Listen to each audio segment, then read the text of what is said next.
do we get Zoom here? Oh, there. Ah, okay. Yeah, so in addition to the panelists here, we're happy to also have Mona Diab from CMU on the panel. She got up very early. I guess the CMU people know that's quite early there now. So we are also very happy to have Mona Diab here. With this, because we're already late, I would be very happy to start directly the panel. I hope the introduction talks, the lightning talks, will be short, so we maybe have time for one additional question. And because I don't want to do any special order, I'm very happy that I can just use the order we have here. And yeah, I would like to ask Hans Uszkoreit from DFKI to give his lightning talk here. We really have to rush through. I'm trying to condense my view, and I was asked by Alex also to concentrate on machine translation, one of the fields I'm interested in.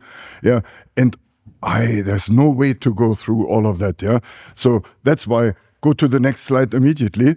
So the idea of machine translation predates the concept of AI, by the way, historically, and I want to point out that actually language technology is a driver. Can you go to the next slide? Is really historically a driver for AI, and sometimes it fell behind. So, but before we get to that, so here we got the Dartmouth workshop, yeah, before we already got the first machine translation idea. And there was one time at the time when we had statistical MT was very strong, and the early narrow neural, yeah, you remember?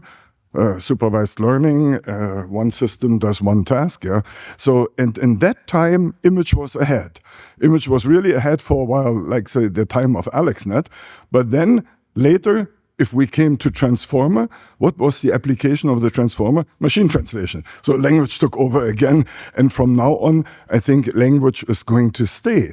And one little remark already now, some people are predicting, Jan LeCun and everybody is talking about world models. So that's the end now of the transformer and the language models. We will go to world model. World is bigger than language, much nicer. But I mean, think about it a second time. A world model that does not include all the knowledge and the language would be quite unusable, yeah, quite useless. So I think we will still keep language. So language technology and language as the pivot mode, yeah, for connecting to all these other areas, even to proteins, even to medical stuff or so, will stay very central. So let's go on. And we already know that, and this is one of the lessons we had to learn in machine translation. So even for human translators was clear, you have to understand, otherwise you cannot translate. Yeah, otherwise you are cooking babies, as Alex rightly pointed out in the slides. Yeah.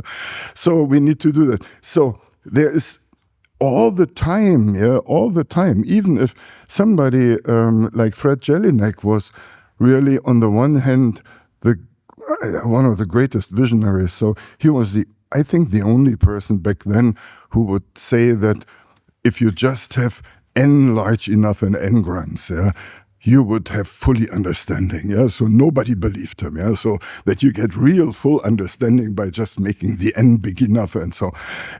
But then he was against neural networks so much, as people pointed out. He thought, n-gram is so easy. Why do we need neural networks for that? Yeah, so we just need more compute for, let's say, SVMs or whatsoever. So, but it's interesting. So then that we got the real breakthrough we got now with the language models that combine knowledge and language. So that is the real breakthrough. But does it mean that we are at the end yet? Go on, please. So, before I get to the end, one little remark still. That's important because we are in Germany and we have our special problems. So let me talk a little about Germany. But first, point out that there have been AI winters. Yeah, there have been some times in which funding dried out for AI. Because at this time, everybody asked, even us at DFKI, why do you still keep this old-fashioned name of artificial intelligence? Drop it. You won't get any money anymore. Yeah. So and then we didn't want to drop it, yeah. Wolfgang Weizer wanted to hold on to it, and we were lucky, yeah, we did, yeah. So there were these two AI winters. Now go to the next slide. What I wanted to point out, there were also MT winters. I don't know if you're aware of that. So in 66, there was a report in the US, the ALPAC report, infamous ALPAC report, saying that MT is not feasible. And they were right and wrong. They were right in the sense saying it was not feasible at that time. You first needed to do language processing to a better depth, coming closer to understanding. But the funding agencies only heard the one part of the message, namely it's not doable, and they stopped funding, which was easy. And that was an interesting time because lots of stuff was happening then in Canada, like the Meteo system. Sistran was partially in Europe. The metal system started with funding. The first system I worked on in 77. Metal at University of Texas was funded by the Air Force, and the Air Force was not allowed to fund it anymore. And so the Air Force asked the company Siemens. So that was a time when really, I think Europe for a while was ahead in machine translation. Maybe up to 1990 when Candide, when the statistical breakthrough at IBM happened, but even part of the IBM work was done in Europe. So that was a time. But then we had, after Verbmobile, the largest project, I think we will hear more about Verbmobile later, we cannot help it, was the largest project, or we already heard about it, on machine translation and language processing in Germany. Yeah, lasted from 93 to 2000. But even after Verbmobile, then Germany decided, Verbmobile, problem solved. Because the system could translate a few sentences, problem solved. So let's stop funding, and that can happen. And we are still struggling in Germany with a complete misconception of what's going on, and in all of Europe. So that meant that lots of that next stuff. Go on to the next slide. Lots of the stuff happened in the US. Thorsten Brands, one of my PhD students, started Google Translate. He hired Franz Och. Franz Och asked him to hire the brothers Macherei. Then later my son Jakob, who will come later, or he is still here already, joined this group. So lots of the people in Germany who we should have had here in Europe actually did their work from the United States, and pushed them forward. So go on to the next slide. So is machine translation solved? And then I will shut up. Of course not yet. There are still lots of unsolved problems. There is fluent output, sounds wonderful. It sounds so good, the output of the language models, that we don't see the mistakes. So it's too good, yeah. So there are still hidden negations not caught, presuppositions not caught. Then the context problem is still there, that there is context outside, sometimes situational context, that you also have to worry about if you do speech recognition. Yeah. Low resource languages are quite a problem. They are not well covered. Cultural creative translation, things like allegories, metaphors, and so on. And the problem of evaluation. After decades of blur, it's still not solved. Yeah? It's still not solved. There's no language model that can really reliably evaluate the Go on one more slide, and then that's the last. So what are the hardest challenges? Of course, the combination of machine translation and speech. Then very noisy situations, like in an emergency or in combat, whatsoever. Reliable precision in the cases where it really matters, they are very hard. Under-resourced languages are very hard. And the hardest is the combination of these three. And now go to the next slide. And this is exactly what Crazy Alex picked for his work. So only pick the hardest, yeah. Fly a helicopter where others walk, yeah. Go dive very deep. So always pick what's hardest for everybody else, and this is the field he liked most. Thank you.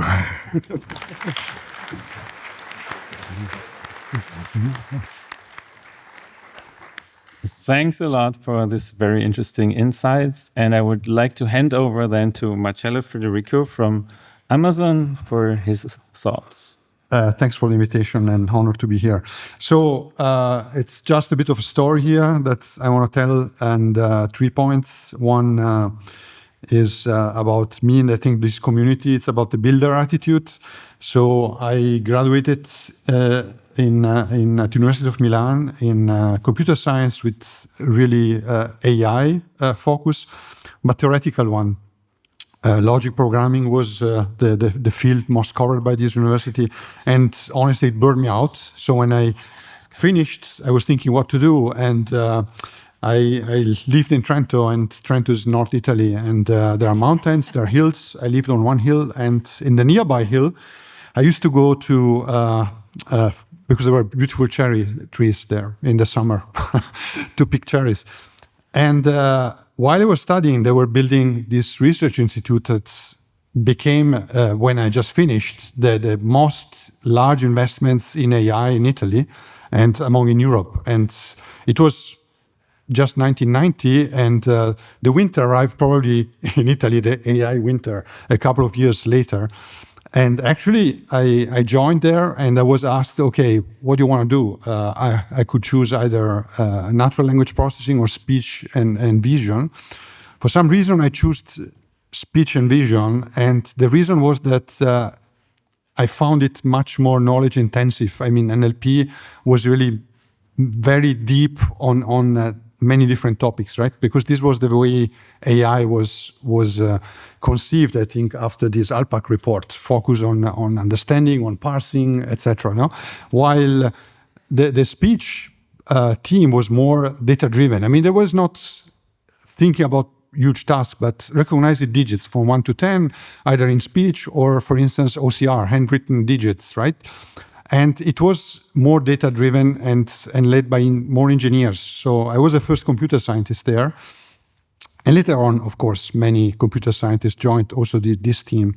And so it was data-driven. And there I got really opportunities to work on neural networks. And actually, 92, I think, I was able to attend Neural Information Processing Conference, NIPS, in Denver. And this is the first time I saw actually Alex. He was the chair of the conference. He was on the stage, I was on the floor. Now I'm on the stage, you're on the floor for a very short time. Yeah, very exciting time. It still was, there was a huge hype on neural networks, but as others said before me, this lasted short because then we realized that statistical methods, HMMs, etc., were n-gram language models were more data efficient, right, for this kind of tasks like speech recognition, machine translation, and so we were able actually to have impact, built, for instance, dictation systems, the first continuous speech real-time dictation system for medical reporting, and these made me really proud for having, let me say, impact in really important fields. And later on, I think it was 95, I attended a summer school where Jelinek gave a lecture. Fred Jelinek was mentioned before, a giant, on speech recognition, but also on machine translation, and presented the real specular picture of machine translation solved like we did with speech recognition. And this really blew up my mind. So I really looked after that, and we started right away working on statistical methods for speech translation.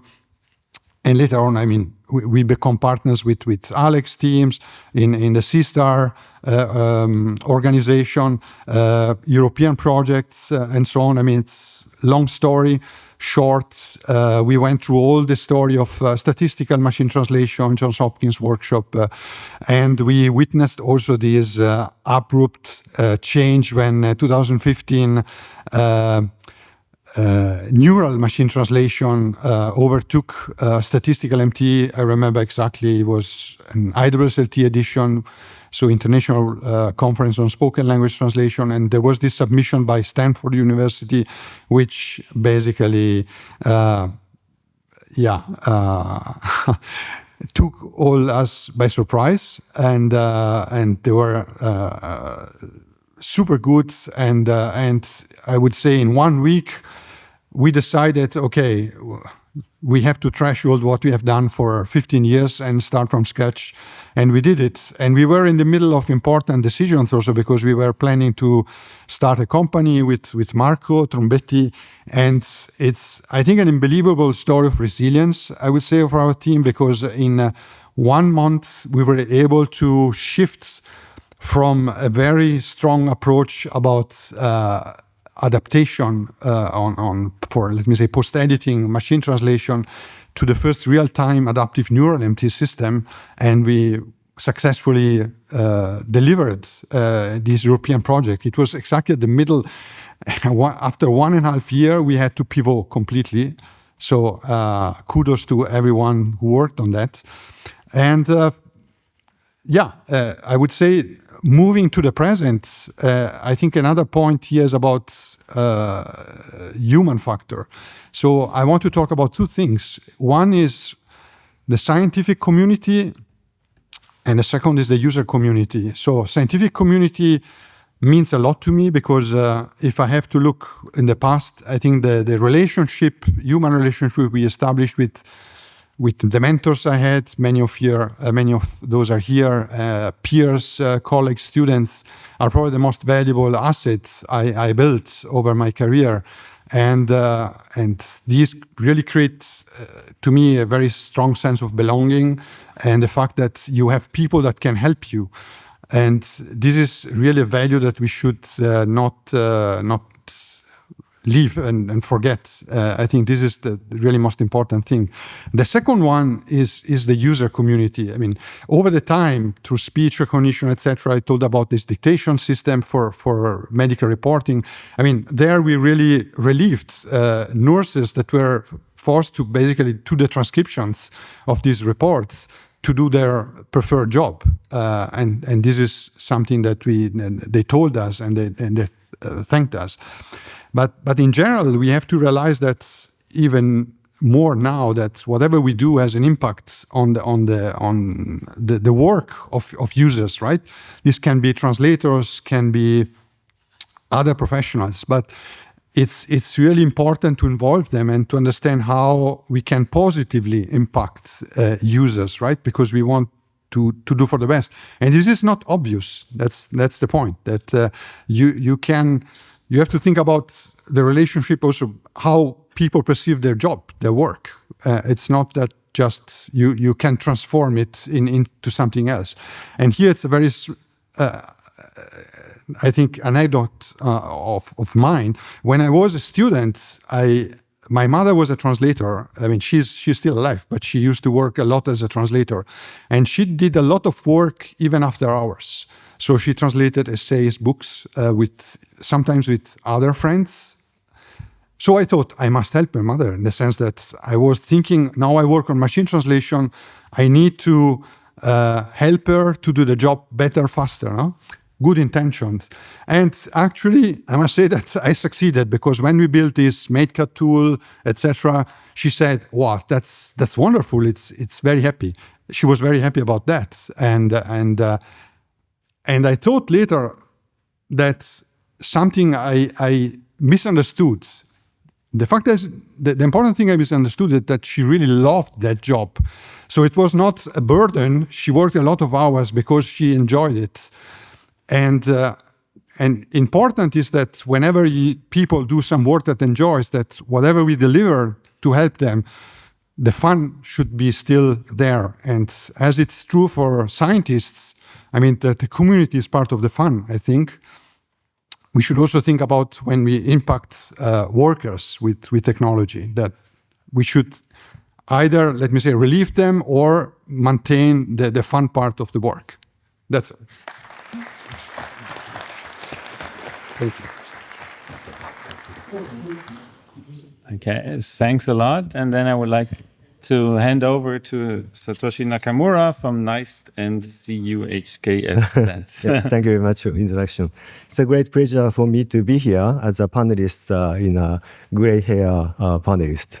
So can you? Yes, this is my title. I'm from the professor from CUHKSZ Shenzhen and Professor Emeritus of Nara Institute of Science and Technology, and also Honorary Professor of KIT. So go next page, please. So in Professor Uszkoreit slide, there was some list in 1984. Professor Nagao proposed the example-based MT. And after that, the Japanese government started speech translation lab in Kyoto, which is called ATR Interpreting Telephony Research Laboratory. And so we started in Osaka, but we moved the lab to the Kyoto in 1989. And next page, yes. And the researchers are joined from NTT and the government lab and the international and the Japanese universities and the industries such as NEC, Hitachi, Toshiba, Sony, Sharp, and Panasonic. So because the Japanese is one of the terrible language from English. And the translation between Japanese and English is so difficult and very distant.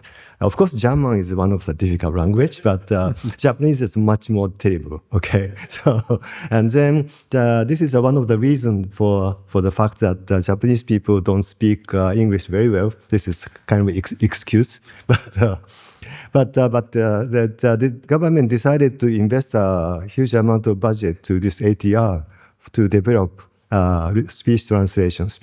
Initially, the title is Interpreting Telephony. So because this money is come from the stock or from the NTT, it's the telephone company. The NTT, the government privatized NTT and hold some stock and they sold this stock for and then use this money to start this lab. So that's why somehow related to telephony. And and then the international lab. So actually, the Alex didn't mention, but Alex joined this lab in I think 1987 for maybe 2 years, right? So we enjoy. He was 2 years older than me, so he must be 30 years old, very young, and I was 28. And so we do research and discussion, and almost 2-3 days a week we go for drinking and dancing or something. But at some time, okay, maybe go to the focus on the research and development of automatic speech translation. But speech recognition technology is a single speaker, a small vocabulary, connected word, something. The performance is far from the reality. And the second one, speech synthesis. There's a CUHKSZ talk, MIT talk, or DEC talk, but still is a speaker dependent, one voice, and also very machinery voice. And for machine translation, translation dictionary or transfer via interlingual or maybe example-based machine translation. But data is not enough at the time, so we started from the data collection, actually. Okay, so please go to the next slide. You see someone here.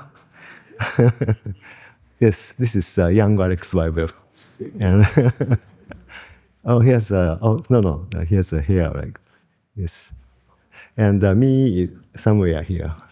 So this is a young time in Japan. So we work together in Kyoto. Okay, so after maybe he stayed for 2 years and then returned to MIT, CMU or KIT and to be a professorship. Okay, next please. So at ATR, this is the history of speech translation. And so we started the project in 1986. And but fundamental technology is not very primitive, so we started from the red speech, and we have to propose the project for every 7 years. And red speech, we gradually we don't want to tell a lie, but try to keep the project money from the government and the daily conversation and the wider and the real domain and. So in parallel, so Alex started the CISA project with CMU, KIT, and NAIST, Italy, and then many partners.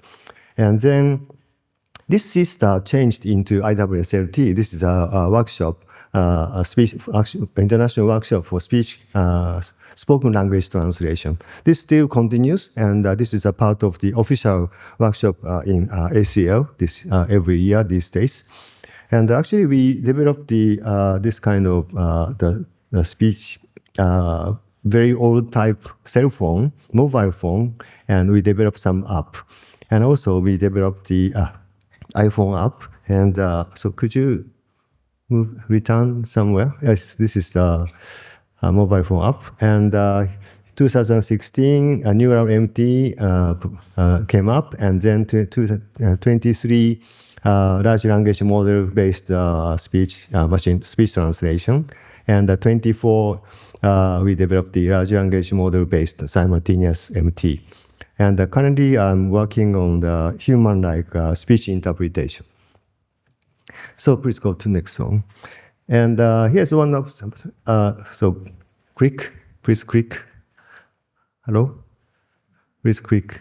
And here's the source. This is the English, English sentence. And I put a number to the phrase. The relief workers is subject and say verb. And number 3, they don't have something. But if you translate into Japanese, the QN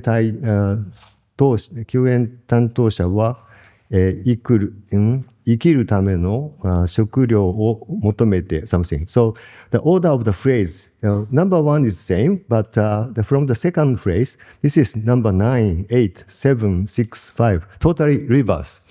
So this is the very typical example of the English-Japanese translation. This is very hard, right? And especially if you consider the simultaneous translation, this is a very difficult situation. Next slide, please. And this one is the interpretation. So interpreter do that interpretation in a very different way. So 1, 2, 3, 4, 3, 6, 5, and then they cut the sentence. And then they start the next sentence from 7, 9, 8. So interpreter cut one long sentence into 2 sentences, and then consider the order of the phrases. And sometimes they use some restart of the sentence. So the interpreting is different from translation, right? So we want to realize this smart interpretation mechanism. So please go to the next page. And so usually we we listen the source speaker's speech and then decide when to translate. But in addition to those fundamental functions, interpreter use the sentence cut, cut the long sentence into several small short sentences, or maybe or something we usually use a filler of phrase. So the interpreter drop those useless phrase, and sometimes the interpreter use the partial summarization. Sometimes the summarized phrase into the very shorter phrases. And pronominalization means that there's sometimes very long place name or very long Spanish name, but interpreter only interpret he or she, right? It or something. So this function, the interpreter do these functions in real time. But current machine translation, simultaneous MT, cannot do this. So we are focusing on this technology, and actually, eventually next week, we will introduce this result in ACL IWSLT. So actually, this is the last slide, but I didn't prepare the kind of future work, but the current system didn't consider about emotion or stress or politeness or human relationship. And of course, more kind of cannot understand the intention of the speech, intention of the sentence. And then mostly the talk is one way, but if we extend to the dialogue, so we have to consider the multiple context, something. So there are many things left, and even the LLM came up, we don't lose our job, I think.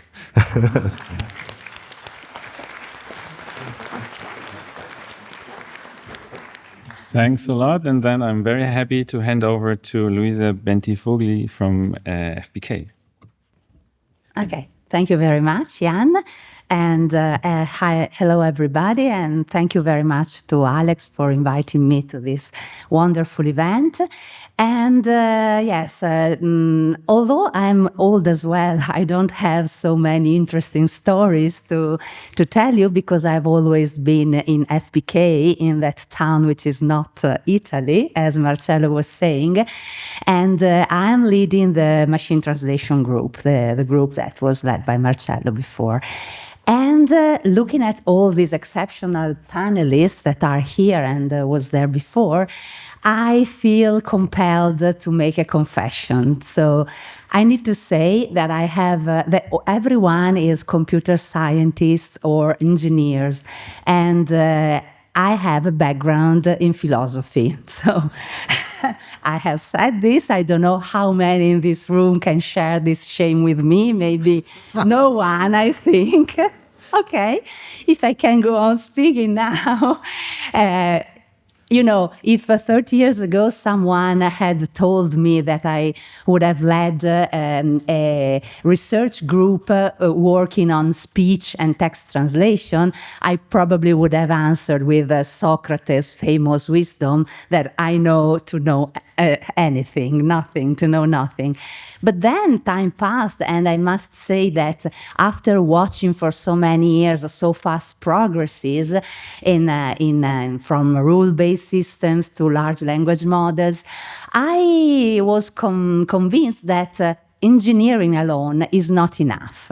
So, you know, we face challenges that are not only technical, so, but they have technology challenges are inherently intertwined with human questions, philosophical questions, linguistic questions. So we need interdisciplinarity. And this is the reason why also I wanted my research group in FBK to be highly interdisciplinary, and I must say that I'm quite proud of it.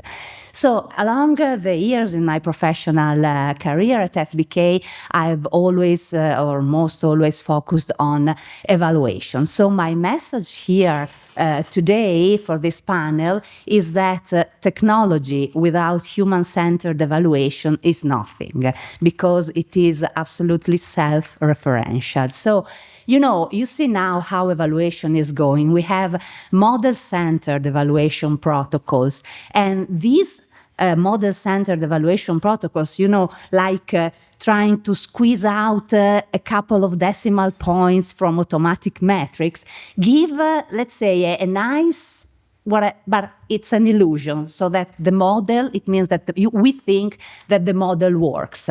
Yeah, but if you look under the hood, and you go and you deep dive inside the evaluation, you will see that maybe your models have improved overall performances, but maybe they have a bias. Maybe they misgender people, creating real harms to people. And or maybe we apply Western-centric approaches, perspective to languages and culture that we don't even know. So the real question of evaluation is, are these systems not only good, not only working, but really serving the user needs? So what I really feel and believe is that 1, 2, 5 additional points of accuracy means very little if along the way we lose usability for final users, fairness, inclusion, and respect for linguistic diversity. So I would like also to share with you a moment which was illuminating for me, and maybe it's very much related to what Marcello was saying about his mother, but maybe from a different perspective. we use with Marcello also to teach to translation students and professional translators and talk about the synergy between humans and machines. And there the narrative was very simple. Let's machine translation take over tedious, repetitive, and boring tasks to free translators to focus on creative and difficult issues and difficult tasks. Okay, so however, it happened to me to attend a keynote speech by Lynn Bowker. I don't know if you know her, because she's a Canadian professor of translation studies who work very much together with translators and with their relation to technology. She knows very well what translators want and do. And she said a very simple thing. Translators don't want to focus only on creative and simple and difficult projects. They are human beings. They need to work all day long, and they need also some tasks that are not always cognitively demanding, because otherwise they cannot focus on them. And so for me, this was simple. It was obvious.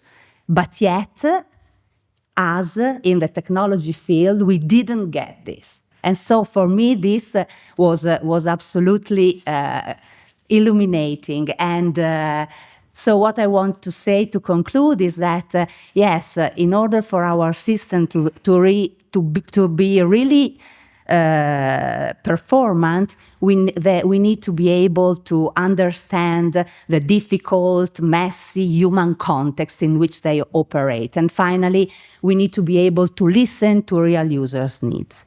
And this is my contribution.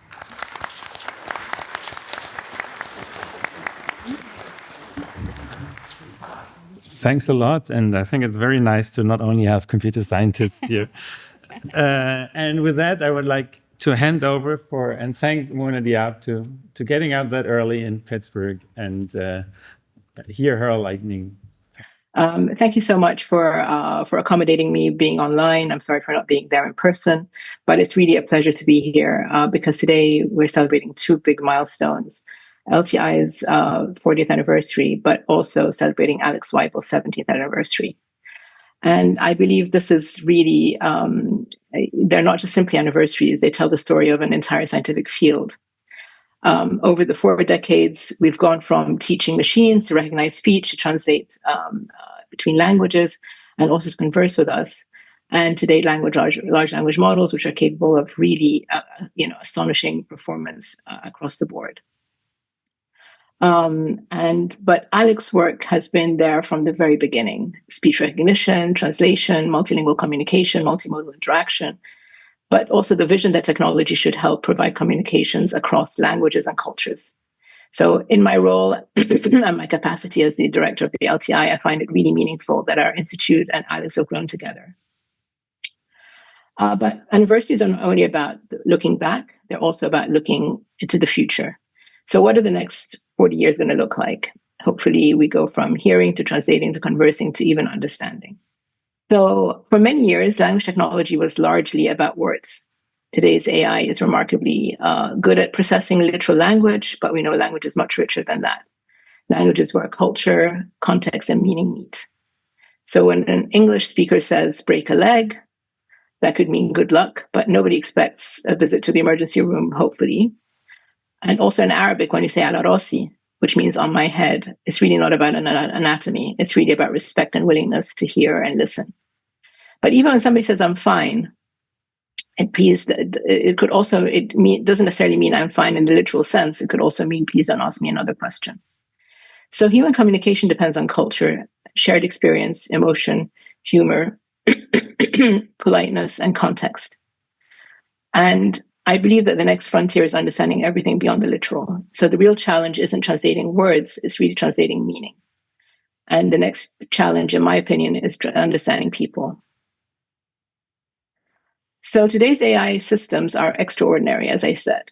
They can perform tasks that seemed impossible only a decade ago, but they still confuse prediction with understanding. They often produce fluent answers without understanding why something was said, what the speaker intended, whether multiple interpretations are possible. So AI can do a fantastic job at summarizing books, writing software, producing PowerPoint presentations like this one here, for example.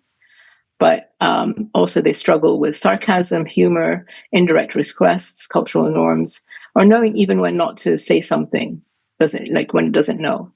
So that's why I believe the next frontier is not simply building larger models, it's really building models that better understand people.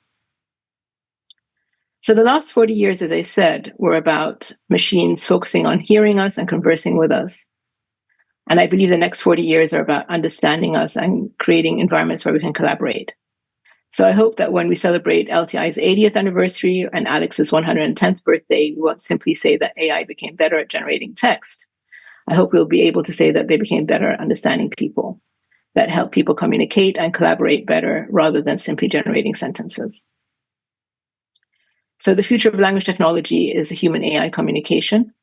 And communication that happens, it's basically that happens between minds, whether it's human-human, human-machine, machine-machine.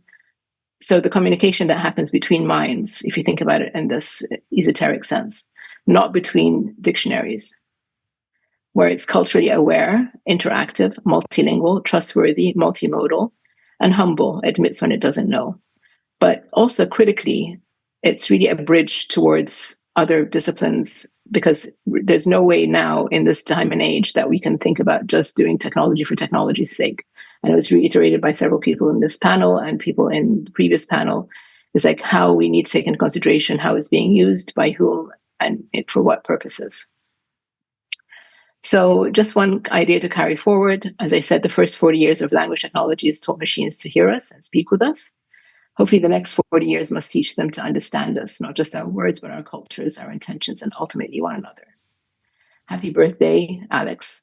Happy 40th LTI, and even happy 35th Interact. Thank you.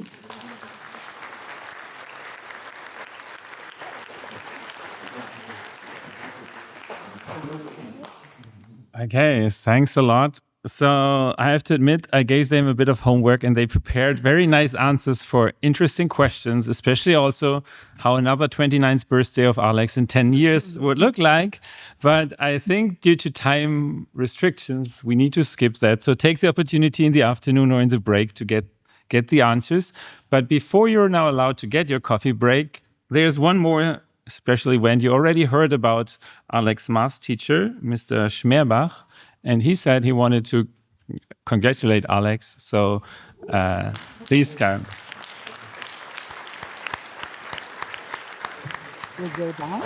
We can still wait a minute.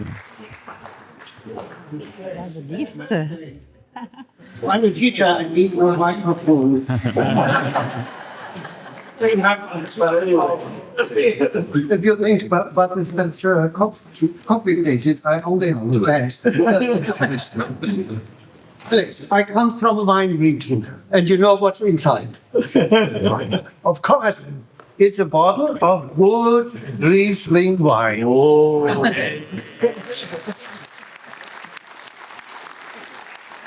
But let's have a short glimpse in the beginning. This is my real present. Do you remember? Wow. This is Alex's last examination in mathematics in the high school. Martin, April 1975. Weiden Alexander. Except the end. Note sehr gut. Best quote ever.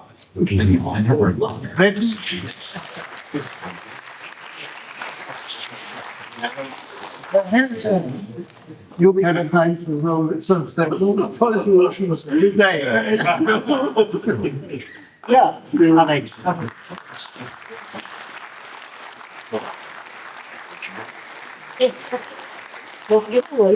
It's very proud of you. I spent your best greeting from the major and from all the school community.